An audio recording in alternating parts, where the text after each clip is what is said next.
This is Abe Friedtanzer from Awards Buzz, and I'm very excited to be speaking with Christine Jeffs about A Mistake. How are you, Christine? I'm well, thanks, Abe. Thanks for having me on your show. Of course. I had the chance to see this film during the Tribeca Film Festival, and it's nice to get a chance now for the whole world, at least in the US, to be able to see it. Can you tell me about your experience with the novel and how it became a film? Absolutely. So I bought the novel from my local bookshop and I read it 3 times and then I sat on it for ages, but it just kept haunting me. So eventually I thought, oh, I'm really thinking that I'd like to tell this story. So yeah, it was just like that. The character resonated so strongly with me, and I think also it had as many people have, um, a experience with the medical system. So it gave me the inspiration to focus personally on sort of why I'd want to tell it and how I'd adapt the novel to focus on the elements that I felt were more interesting to me. And what were some of those elements? How did it change from the book to the screen? Well, the book had some amazing, more cerebral elements. And so what I wanted to do was draw out the journey of the main character and specifically look at the family and with the idea of sort of what happens when we're not really present and how can subtle and more nuanced changes within us kind of show themselves, and you see that between the two scenes with the family. So it's really a lot of the storytelling's in the between the dialogue, I would say, sort of in how people are with each other and some of the silences and rhythms of the piece. So we're just sort of on people's faces and on reactions and so on. Although the dialogue is quite intense, there's also quite a lot of space around the characters. So we get to observe them as an audience, I hope. There's also some pretty jarring medical scenes early on. Did you know that you wanted those to be maybe, I don't know if graphic is the right term, but that just to, what did you want the audience to feel in those moments? Well, I just wanted it to be real. I mean, I remember being really shocked when I read it in the book, and it felt quite kind of jargon-esque. It was like there's the trocars and there's this and there's that and so on. And actually, with the guidance we had from our surgical consultant, and the nurses who help choreograph and things like that, it started to sort of make more sense as it was sort of played out. So I mean, I think the most important thing for me is that it sort of gave us some insights into how these people work together as a team in a surgical scene, and then of course how when something goes wrong, how that might sort of play out in a kind of an intense choreography. So yeah, it's quite visceral, and I think they played it really well. And Elizabeth did an incredible job. I mean, she did quite a bit of rehearsal around the surgical elements of the film. Yeah, so she did command that space. Know that you always wanted her in this role, and does it matter that, she had a different accent than a lot of people might be used to? Yeah, I mean, I think um, when you know, in terms of the process of making the film and when you finally get to the casting part, which is like the most exciting part, there's so many factors that you wouldn't consider that come into place. Like firstly, does the team respond to the material? So in this case with Elizabeth's team, they responded really positively to the material, and then she read the script really quick, and then we chatted and she just really loved it, and we really hit it off, and yeah, she was in. So it was quite a quick process. I think probably in terms of the kinds of it complex female characters that are actually driving a story, they're probably quite hard to find, I think. So at least in terms of some of the screenplays I've read. So that's probably refreshing. And I had seen that she'd just previously done Call Jane. So although she's known as a comedian, that she did some really good dramatic work as well. So really that combined with her response to the material and her passion to play the role was really exciting. Yeah.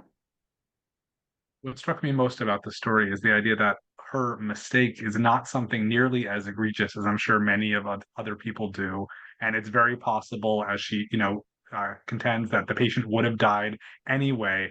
And so I think there's a lot of interesting sort of gray area there in terms of complicity and responsibility and what we expect from our medical providers in terms of transparency without really understanding the science and the medicine behind it in terms of what actually keeps someone alive. How did you grapple with those themes? Totally. I mean, I feel that there's a lot of push and pull in the movie, and what I do, I mean, what I really love about the journey is that she's not completely and immediately empathetic. She has really got the bridges drawn up, and she really doesn't handle things very well, especially in terms of the fact that it's not a procedural movie. You know, there is a technical mistake, but many of the errors are human errors, and they're about how we are with other people and how she talks to a registrar and how she doesn't talk to the family and how she is when she finally talks to the family, you know. So it's that kind of thing. It's like, what are the things she should have said? And then also her generation, she's very much like she's broken through a glass ceiling, and she's like, well, Richard's got to learn to love the hook, she says. You know, if I had to hang there and people weren't sympathetic for me, you just got to do the hard yards. So she has a kind of an attitude which comes of her time, which is not really how people speak to each other now necessarily. I mean, when she says to him, I'll just, you know, dig in harder, give it some welly. So it's kind of these offhand kind of things that can have consequence. And I love that nuanced element to it. And I think also in terms of the ethical sort of things that are brought up in terms of consent and transparency, and whether you should operate anyway or not. I mean, you can see both sides to that. So it's quite, I like the fact that as an audience, perhaps you're not really sure about the mistake in the surgery, like whether it led to the death or not, but it's more about how people deal with it and the fallout from that. And there's not really any right and wrong. And as the story sort of unravels, you get to see the nuance of both sides of the story. And certainly that the politics are perhaps more brutal than you might imagine. And some of the stuff that's said is quite outrageous, but at the same time, perhaps it's the kind of thing that might be said behind a closed door as opposed to out in the open. So as an audience, you know, you hear it out in the open. And there was a very visceral reaction from the audience at Tribeca when I was at a screening where they were kind of like going, what was just said? Yeah. The notion of publicizing, you know, performance data, is that something that's rooted in reality? Is that actually being done somewhere? It's not happening in New Zealand, but as Carl Schucker said to me, it could happen at any time, and it has been discussed before, and it does happen in other countries. So the idea that this could always be hanging over someone, like that kind of publication of errors, which they might not have actually, you know, like was a person dying when they came in. I mean, I think Elizabeth says she doesn't get to choose who she operates on within the public system. It's like a numbers game, like next, and you don't, and of course Niwa, who plays a bioethicist, you know, says, you know, that there's all these sort of factors which many of the surgeons are working on, where people are, you know, diabetic or whatever. So it's a really interesting kind of statistical playground when you start getting into the consequences of something like publishing surgical results. So what might be a number is not necessarily an accurate portrayal of the skill of the people involved. And then there's responsibilities within the teams and so on and so forth, as we see in this story. Yeah. Do you think there are substantial differences in healthcare that make watching this film a very different experience somewhere like New Zealand and Australia versus the United States and Europe? We know, I think there's universal themes. So yeah, I mean, we have a public system and we can't sue. So, but apart from that, you know, we're not like litigious when things go wrong, because we have a public system that's supposed to look after the consequences of that. Apart from that, I think a lot of the, you know, advocacy, for example, clarity over procedure and what's happened. The fact that I'm not sure if, you know, in America, but, you know, that doctors are rostered on and rostered off. So having layers of people looking after your healthcare as opposed to sort of one consistent kind of surgeon or so on.